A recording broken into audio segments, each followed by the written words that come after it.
Yeah, good evening. Good evening, everyone.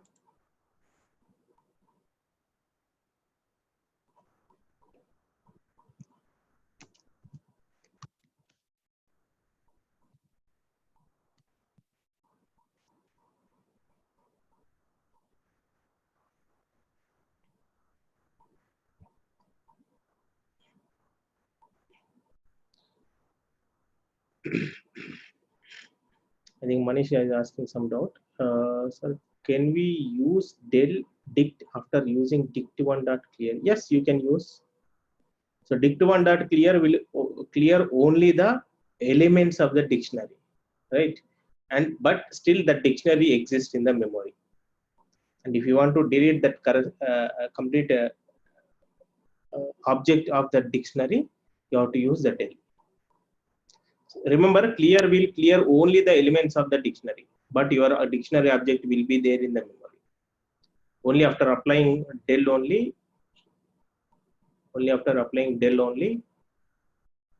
the memory will be cleared. It will show list does not find.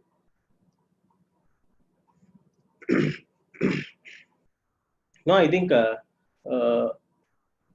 dict1.clear. So that okay, sir, can we using the dict1.clear? Okay, yes, we can use it. Will show list does not find.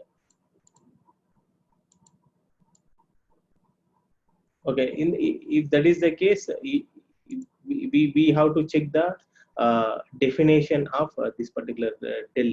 I mean, we have to see the uh, data sheet of del, because some keywords or some functionalities will work with a minimum one element, like that rules may be there, so that we have to check. So actually, generally, after applying del only, the object will be removed from the memory. If you clear only the elements are cleared, but still your dictionary object will be there. Okay, let us check it. So we are talking about dictionary now.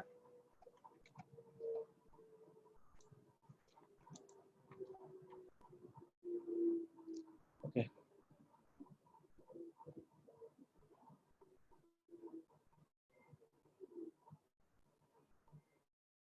Okay. What I will do is I will comment out everything.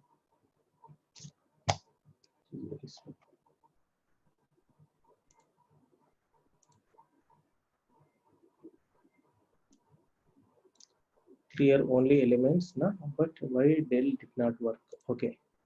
So let me check it. What is the problem? What error it is giving?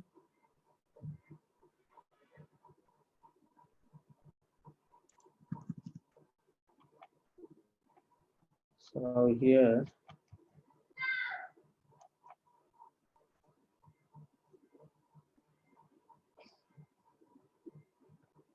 so dict1 not clear. Where is that? Okay, this is dict1, and we have used update.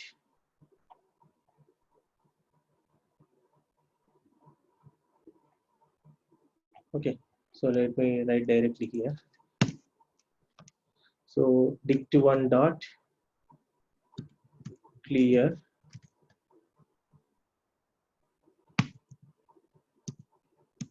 print dict1. Okay. So now if you run this,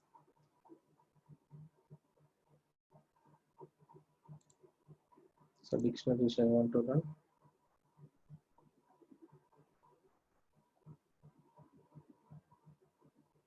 Okay.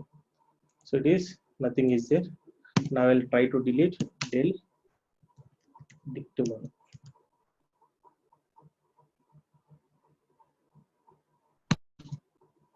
After that, dict1.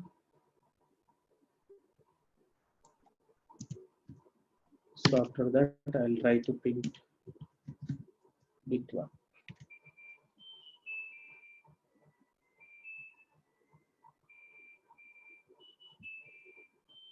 So name dict1 is not found. Fine.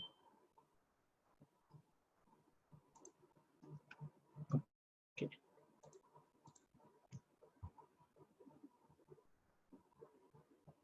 Yeah, it is deleted. Na? No error is coming, Manish. It is deleted. See here. Now if I try to print, it is showing the error that no dict1 is found.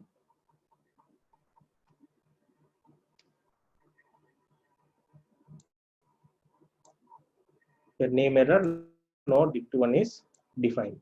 So already it is deleted.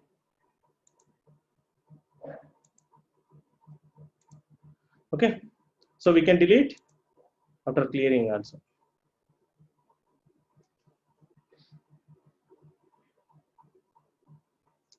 Is it clear, Manish?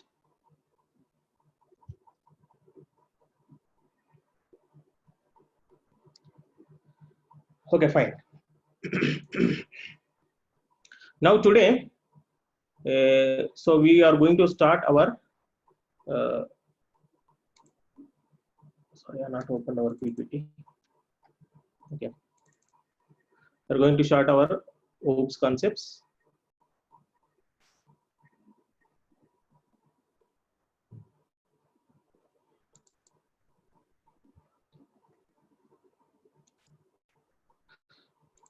So what is OOPS? OOPS concept. I think this somebody might have worked at C++, Java, and other programming languages, right? So there, that OOP concept. OOP concept means what is that? What exactly it is?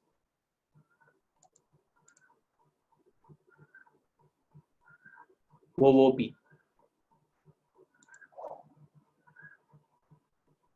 This, yeah, PPT I'm opening now.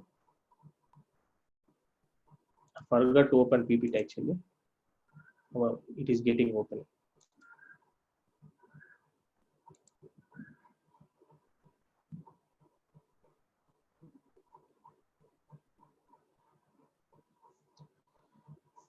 Hello?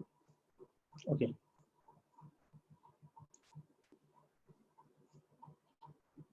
Yeah, it is open now.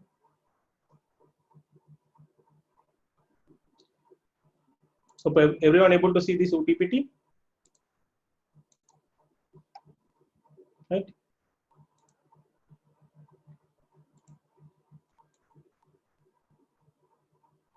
Yes, fine.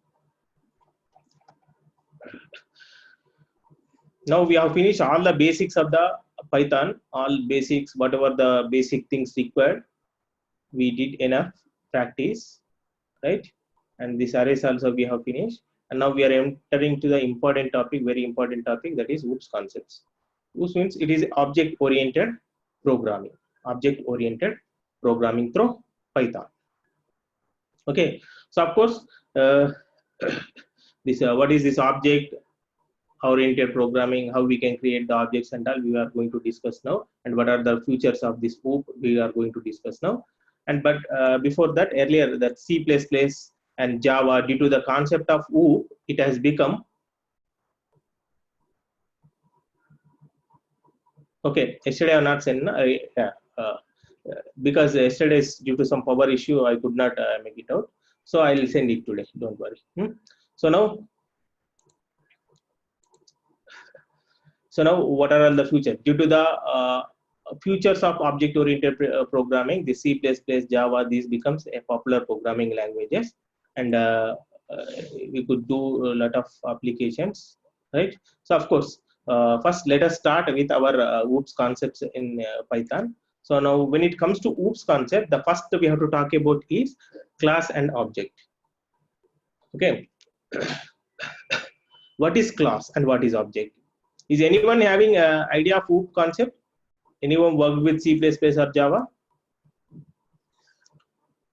So then, okay. So here in OOPS concepts, first we have to talk about class and object.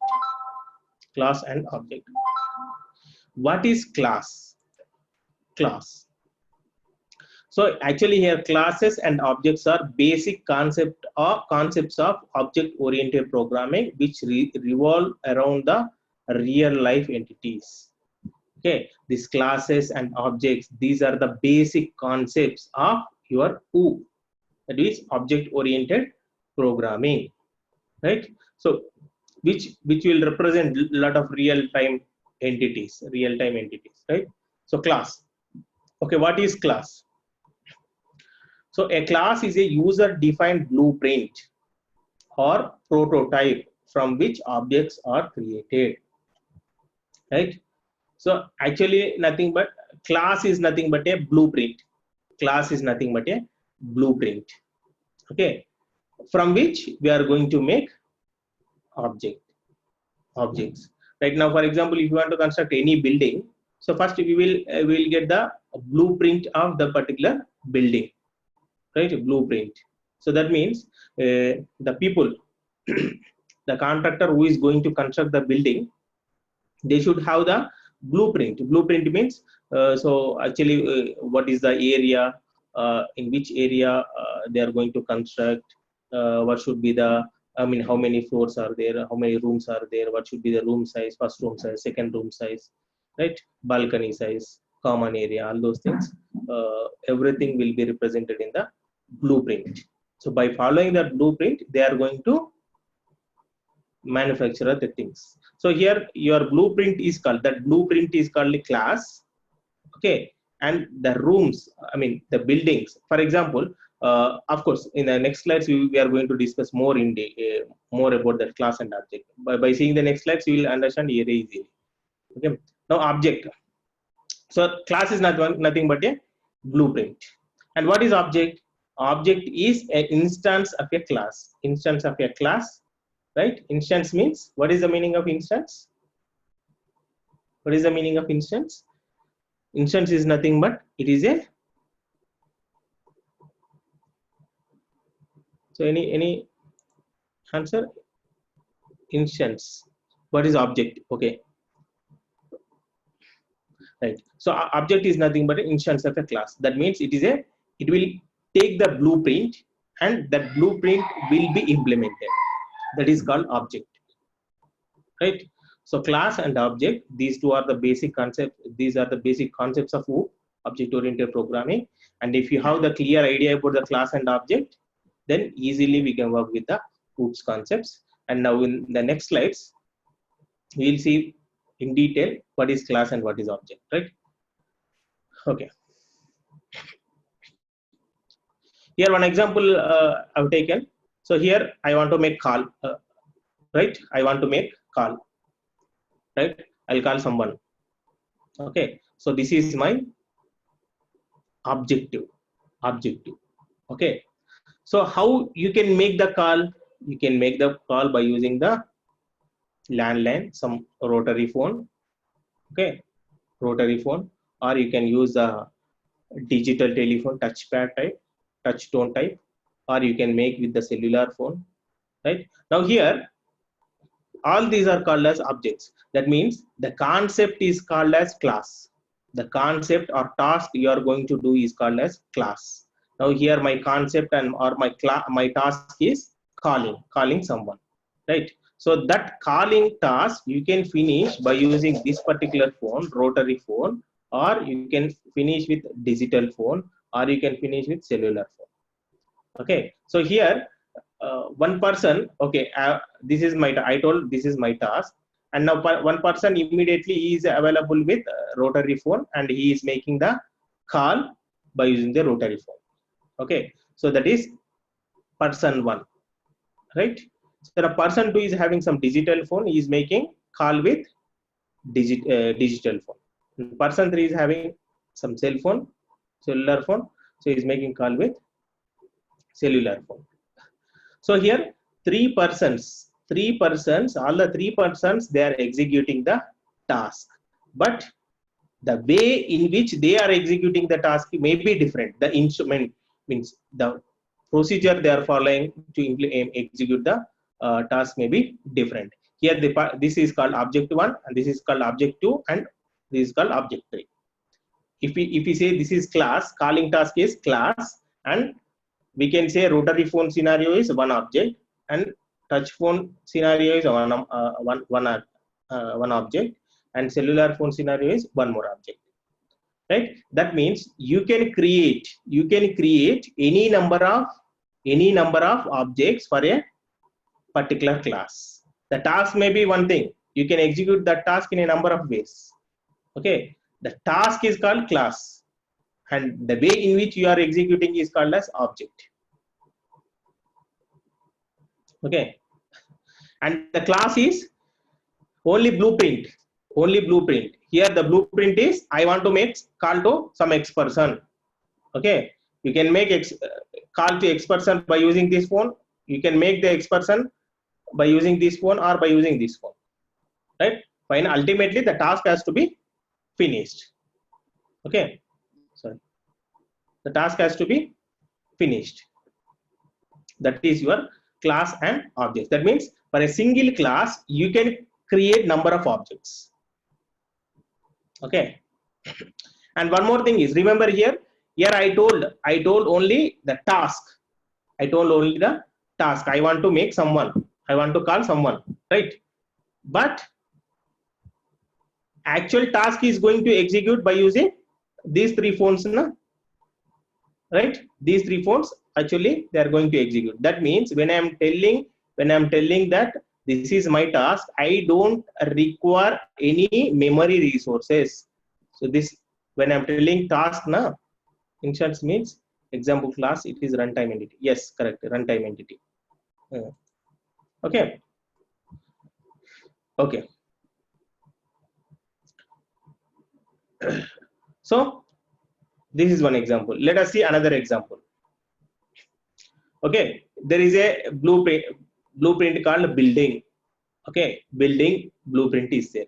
Okay, someone will, by using that building blueprint means how to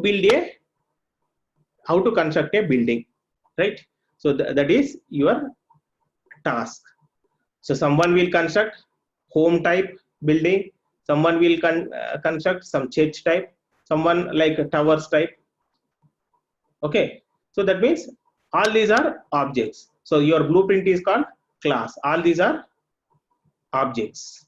So that means by using, here they have given that, here they have given the clear procedure how to construct a building, right? So by using that procedure, that clear step-by-step procedure, okay, someone is going to construct house for staying, and someone is going to construct for some church and some other temple or masjid, right? And someone is going to construct for commercial, like for business purpose. Okay, so here all these people are following the procedure given by the class, procedure given by the blueprint. Okay, so in the blueprint we have the clear procedure how to construct a building. Okay, right? So now here your blueprint is your construction, the procedure of constructing building is called class, right? And the different types of buildings constructing is called as objects. Here, see here, this is not physical entity. This is only the logical entity. This is only the logical entity. Logical entity means, so logically we are representing on the paper, we are representing set of procedure, right? By following that procedure, when we are constructing house, that means physical entity, when we are doing the physical thing, that is called object. That means logical entity is your class and your object is a physical entity. And when you are constructing the church, and this is the church, it is a physical, na? It is visible, na? So it is a object. And here, this is also visible, this is object. Here, but here if you see the blueprint, there is nothing building there. No building was constructed. The blueprint is only, is a drawing where we got the clear picture, clear idea how to construct a particular building and what procedure needs to be followed for that. Okay, the objects, be class. Okay, right. Now see, let us see another example. Again, fruit means something, some energetic food can be ate. So here we have pineapple, different fruits. right? Apple, pineapple, orange, this banana, right? So now if you see the car, right? So now car means this, I mean the shape of the car should be like this. It should have some engine. In the blueprint, what it will be mentioned. So it should be like some four wheels should be there, and some cabinet should be there. It should move. Or the wheels should be rotated by using the engine, and inside some amenities should be there, right? So there is a blueprint, and from this blueprint is implemented by different vendors. On Toyota, they are implementing same blueprint with their own ideas, right? And Honda, they are implementing their same blueprint with their own ideas. And Ford, they are implementing their own same blueprint with their own ideas. So ultimately, all these objects will have the functionality what we have defined here in the class. That means in class it is a blueprint. It will give the step-by-step procedure, and it will have the functionality what exactly that entity, logical entity, will produce, right? So that the class will give, and the objects will be implemented to produce that particular functionality given by the class. That means here, if we conclude, like if we simplify, if we conclude our discussion, so class is a logical thing. That means it is only the blueprint. It is a logical device, a logical entity, and this logical entity will be implemented by the objects. This logical entity can be made as physical entity by using the object, right? What object will not define any new functionality. Object will make use of what functionality given by the class, right? Here in the class we have defined the car functionality. So car means it should have some steering, and some wheels should be there. It should move on the road. Okay, so that is the functionality given by the class. And whoever is going to develop this logical entity, logical you are going to develop this particular logic. Okay, so they have to follow the functionality given by the class, and they can make their own objects. So that is your objects. So class means, simply, if we simplify, the class is, it is only the logical entity. Okay, Namita, little bit confusion. Okay, fine. Of course, when we start the programming, you will get the clear idea. And now here, I don't want to discuss much. So here class means it is a logical thing. Logical means it is a set of procedure and functionality needs to be followed. That's all. Okay. And object means these are resource which is going to implement the rules and functionality given by the class. That's all. Okay, so object will not define any functionality. Class will define the functionality, and object will implement. Class will define the functionality, and object will implement the functionality. That's all. Okay. Okay, right. So now here, of course, in Python or in any OOPS concepts, or any programming language which is supporting OOP, so class will be there, and for the class we will create the multiple objects. How many objects you want to create, you can create that. That means functionality will be defined in the class, and if you want to use the, wherever you want to use the functionality, you can create the object for that, and you can make use of that. That's all. That is a class and object. Okay, of course this is class. Like this we can implement. We'll see the program, right? So now here, if you see in detail, so class is a car, this is the model. Okay, of course, let us stop it here. Okay, we'll move on to the programming, because theoretically if we discuss more and more, we'll get confusion only. And let us start with our programming. Okay, now here what I'm going to do is,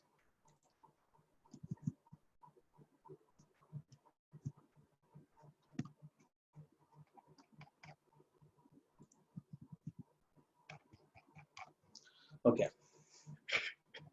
So how we have to define the class? Now class is nothing but it is a logical entity where we'll define the functionality. Okay, and the object is nothing but that is a physical entity which will implement the class. Okay, class is logical entity and object is physical entity. Logical, what is the difference between logical and physical one? Physical means really that exists in the real time. That means in our case that really that exists in our memory.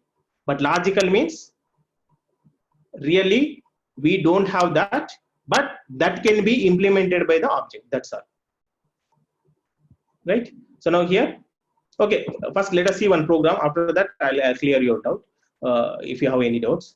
Right, now class in Python, if you want to declare any class, okay, so any class, if you want to declare any class, so you have to use the keyword called class. Okay, so after which you have to give any name. You can give any name, you can give any name except keywords which are reserved for your Python. Okay, except I gave some list now, so except that list you can give any name. Okay, and after that you have to close with colon, because of course, because we in Python we don't use all this flower bracket everywhere in the functions, all those things. So everything will be closed with that. Body will be started with colon symbol. Right, now okay, now I have declared class name as myCL. Okay, in that class I am initializing two variables. One is x equal to 10 I am making, and one more is y, I am making y equal to 20. Okay, so now this is your class, this simple class. Now how I can use this particular class? Because this is only logical entity. Logical entity means this is only the logical instance, or we can say it is a logic where in that logic x value is assigned with 10 and y is assigned with 20. Okay, now I want to use this particular logic. To use this logic, since it is physically not available now, we have to create the object, because we can use only after it is getting available physically. Okay, so how we can make this available physically? So by creating the object.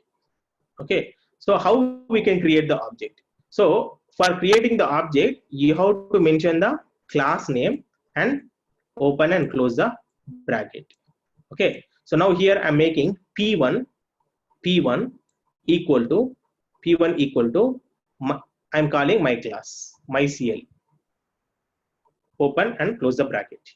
Okay, so now whatever the functionality we have defined here in the class, the entire functionality is made available for use by using the name called p1, right? So without this object, we can't use this physically. Now, like, let us take the example of our building construction. Now blueprint, if we have the blueprint, whether we can go and live in that blueprint like a house? No, we cannot do that now. So that blueprint, we have to implement the blueprint, then we can use that house. Right, now there is a blueprint for constructing the house. Okay, now after getting the plan, whether we can all go and live in the house, that is not possible now. So that is only the blueprint that needs to be implemented. Right, that needs to be implemented, then only we'll get the physical thing, then we can use that. So similarly here, when you are declaring the class, that is only the logical entity. Okay, to make use of this logical entity, you have to make it physical. Physical means you have to create the object. So how we can create the object programmatically? So by calling the class name with the open and close bracket. Okay, right, now here I'm assigning p1 equal to myCL. Right, now here actually really I'm not declaring. Now that means p1 means It is my class logical entity. This P1 made it as a physical thing, right? So on paper logic, the P1 made it as physical thing for use it, ready to use it. Okay, so now actually I not declared any value for the P1 or any value. That means I not declared X for P1, Y for P1, but still I am printing here. Print P1.x, P1.x. But nowhere I have mentioned P1.x equals so and so, P1.y equals so and so. But still I could print it. How we can print it? Because this P1 is the physical object, physical entity of your class. So in your class, whatever the variables are there, those variables can be accessed with the name called P1. If we don't have P1, we cannot access any of the functionality of the class. So in the class, we will define the functionality. That functionality we can access only after creating the object for that particular class. So here I have created P1. Is there method uses in Python? Is there method uses in Python?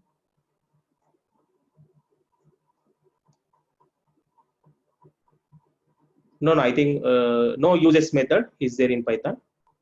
Okay. Right. Now here, what I'm doing P1.x. P1.x means this is now here. I'll do this. I'll explain here clearly. Okay. Now here I have declared the class. I have declared the class. In that I have given my x value as 10 and y value as 20. Okay. So this is my class. Okay. So this class, for this class, what we are going to do is we are going to create one object. We are going to create one object, right? So the moment when you create the object, now what happens now? One context is created. One context is created in the memory, processor memory. That means the moment when you are creating the object, what happens now? So one context is created. Context means, so the processor will assign all the resources which are required to execute this particular object.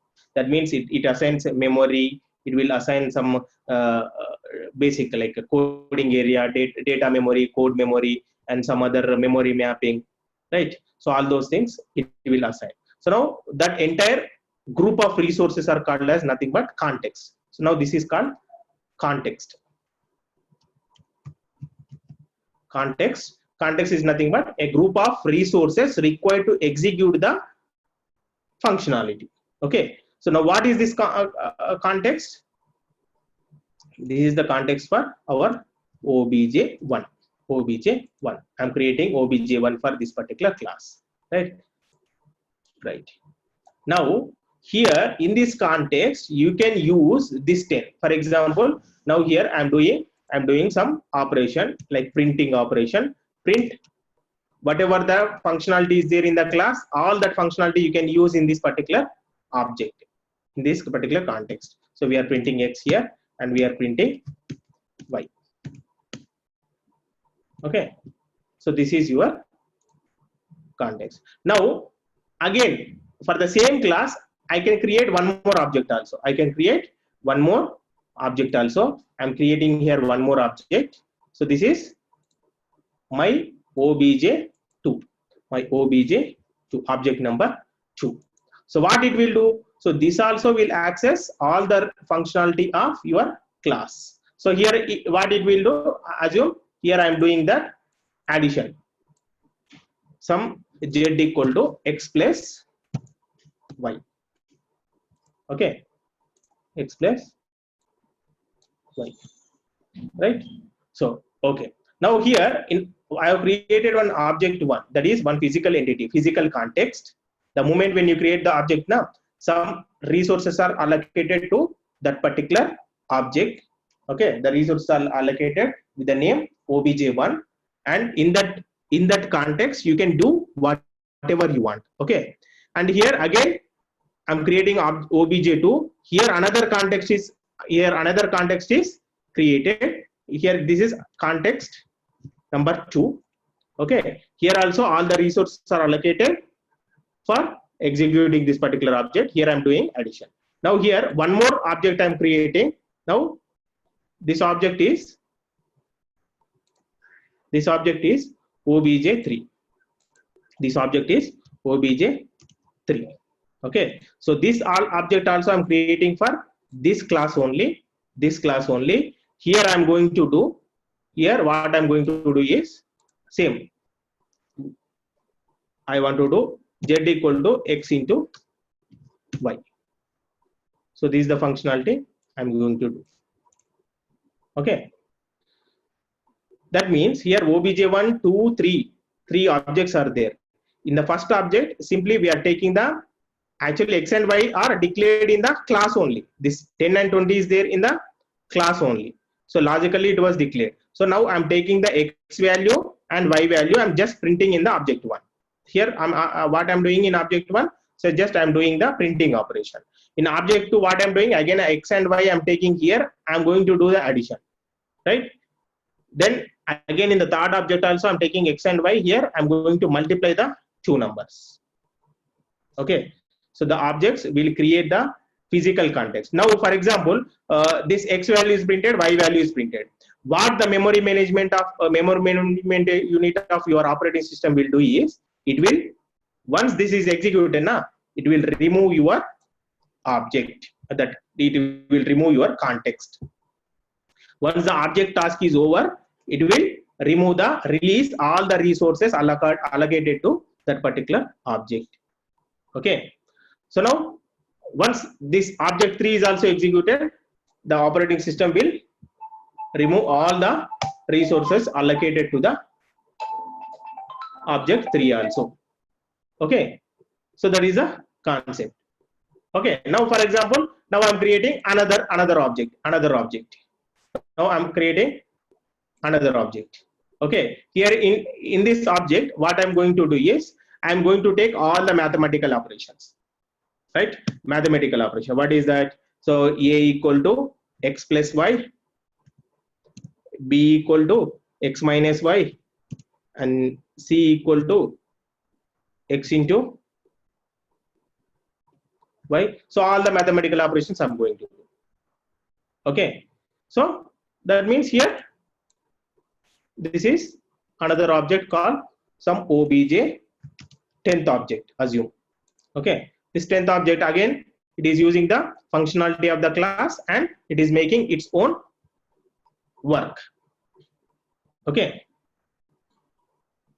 right?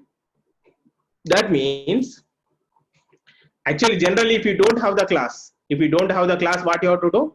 For object 10, you have to declare first, before doing the addition, subtraction, multiplication, you have to declare the x and y. And for object 2 also, before doing the addition, you have to declare the x and y. In the previous example also, before printing x and y, you have to declare x and y.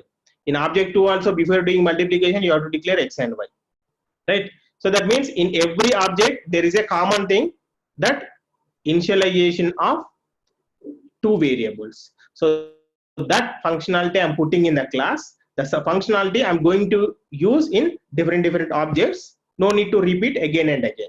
So whatever we are putting in the class now, so that functionality you can use in any number of programs, in any number of objects. So that is the main intention of this class and object, right? Okay, and Namita is asking like a method in Java, main method. Okay, right, of course, here all this main means from where the actual program is going to start now, that is your main, right? So now we'll discuss all those things here afterwards, I mean in coming classes. Okay, so here all the functions you can declare and you can make use of, right? Okay, this is the concept of class and this thing, right? Now here what I'm doing here, in every application I need to declare the two variables, for example, some general mathematical operations. So that declaration of two variables I'm doing in the class. Now I'm here, I've created P1. I'm going to use it. My class, my CL, how we can create the object for the class. So just give any name equal to class name, open bracket, close bracket, right? Then here I am going to print, I want to print p1.x. See, since when we have created the object, so we can access all the functionality of the class. So now p1.x, p1.y, if you execute this,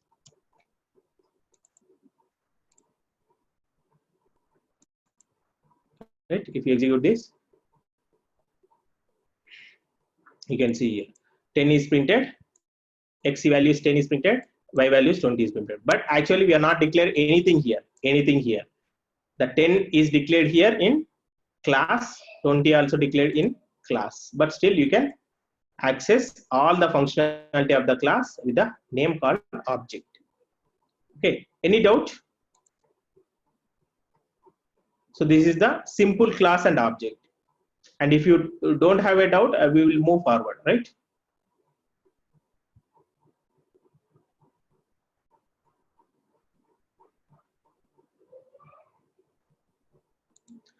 Okay, fine. Hope this is clear now. Simple class and object.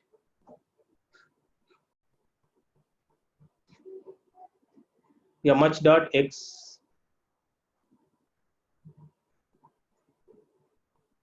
My CL dot x will execute. No. Actually, for using the functionality of the class, you have to create the object. Now, for example, you are telling that my CL dot x. Okay. So if you write my CL dot x, what will get? See. Print.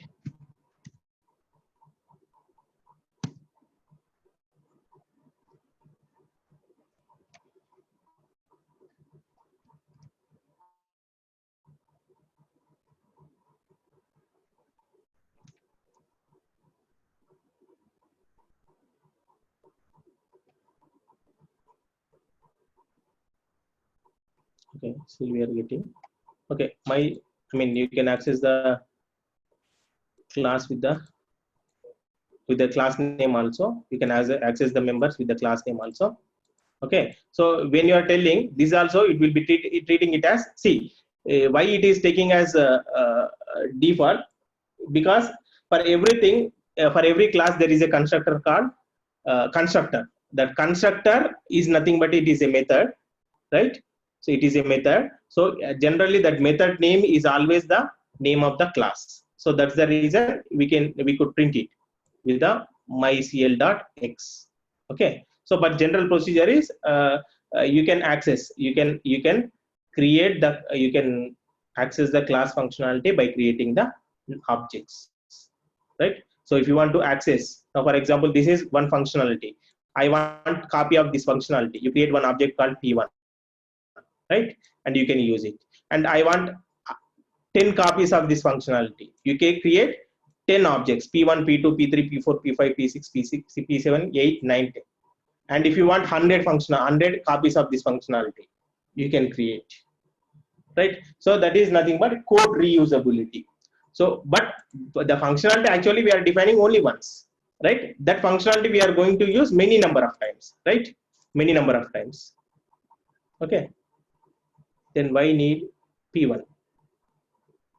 So see, madam. Actually, you can print with the name. Now, the main concept of this is you can print the you can access the functionality by using the class name, right? Okay. But I want same functionality for some 100 programs, for some other 100 programs. In that case, what you have to do? You have to write the same functionality in all the 100 programs now.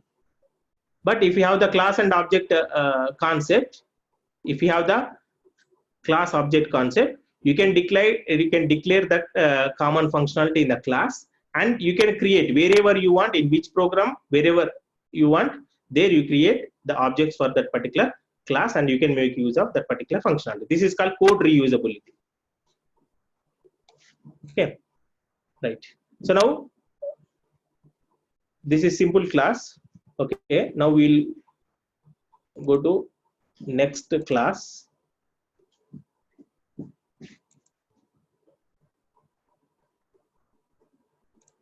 So next class is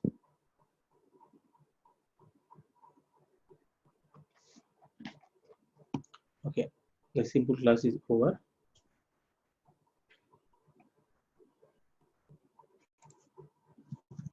Right, now we'll create one class with the function. The previously here we have created only the variables. Now we are not given any function, right? Now this time we will create class with the function, some function, right? Class with some function. Now here what I'm doing is my class name is mycl2, mycl2. So in that, of course already we know how to define the function. We have to use the keyword called def and function name. Okay, and remember here, when you are defining function in class, what the first parameter you have to give the reference for that particular class. That means when you are defining some function and when you are going to create some parameters in that particular class, in the particular class we should not duplicate the parameters. That means now if I say a1, I should not use a1 again in my class, my cl2. So that means every time we have to refer the variables, in that particular class with the reference. That reference you have to give. Here the reference name is self. Okay, so here the reference name is self. It need not be self also. It can be anything. It can be your name also, right? It can be xyz also, but it should not be a keyword. Python keywords, right? Except Python keywords, you can give any reference. But remember, when you are talking about the variables in that particular class, right, always you have to mention this reference. Okay, now here I'm creating my function with the two variables. The two variables are a and b. With the two variables are a and b, and both the variables I'm giving the default value, right? Here a value is 0 and b value is 10. Okay, so now self works here like this keyword of Java. Yes, correct, this keyword of Java, right? So that is a reference. Okay, of course, if someone is familiar with Java, so it is equivalent to this, right? So now here I'm declaring one function called my function. I'm passing two variables, right? So and for two variables I'm giving the default values, a equal to 0 and b equal to 10. So I think we have already seen now what is the use of default. If you don't mention the variable value, so this value will be treated as default value. Now here in this function I'm declaring one variable called a1, right? So every time you have to use this reference. So self dot a1 equal to whatever the value we have passed to this particular function, that will be assigned to a1, and whatever the value which is passed to the b parameter, that will be assigned to another variable called b1, right? Now this is my function. In my class 1 to my cl2, in my cl2 I have one function called my fun. So that requires two parameters. Okay, that requires two parameters. Okay, sir. Another 5 minutes, our session will be closed. The enemy they are telling.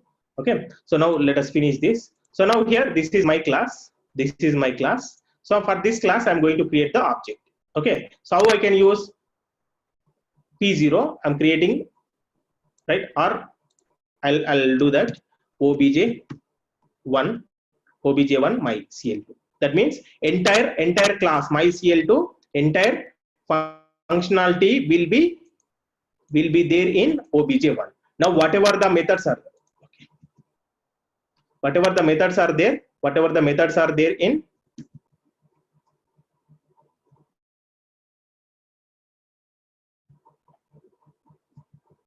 okay, I think this functionality I have deleted my class. Okay. So whatever the, see here, whatever the functionality is there in my CL2, entire functionality can be accessed by P0. Now here in my class 2, my function is there. In my function, two variables are there, A1 and B1, right? Now here, after creating that, P0 dot means object my function, object dot my function. If you want to call any object, any function in the class, you have to mention the object name dot. Okay, explain that functionality again. I need to explain. Okay, so here my class name is myCL2. In that myCL2, I am defining one function called myFun. Okay, so that is taking two parameters. A and B. Okay, here self-it is only the reference for this particular class, reference name for this particular class. Okay, reference for this particular method or function. Okay, and this should be same in entire class, right? So now here a equal to 0 I'm giving, that means a parameter I'm giving default value as 0, or b parameter I'm giving default value as 10. Okay, now here I'm creating in this function, what I'm doing is I'm assigning a value to one variable called a1 and b value to another variable called b1. Okay, so now this is my functionality. And of course you can do here one more statement also. You can write print self dot a1 comma self dot b1. Okay, self dot b1. So that means a value is assigned to a1 variable, b value is assigned to b1 variable, and the two values are getting printed. Okay, so now what I'm doing here, I'm creating object P0 myCL2. Okay, that means now P0 is having the functionality of this entire class. This entire class functionality is there, right? In that class, one function is there, my function. Now that function I want to execute. What I have to do? Generally, I have to mention class name and function name, right? But here, my class name is no need to mention, because since I have created the object, entire class functionality is given in P0. Now P0 dot my function I'm mentioning. So here I'm not giving any parameter value. A value, B value I'm not giving. No problem. Why? Because already we have given the default value. If you are not given any value, the default value will be taken, right? So now if you execute, see the output. What will be the answer?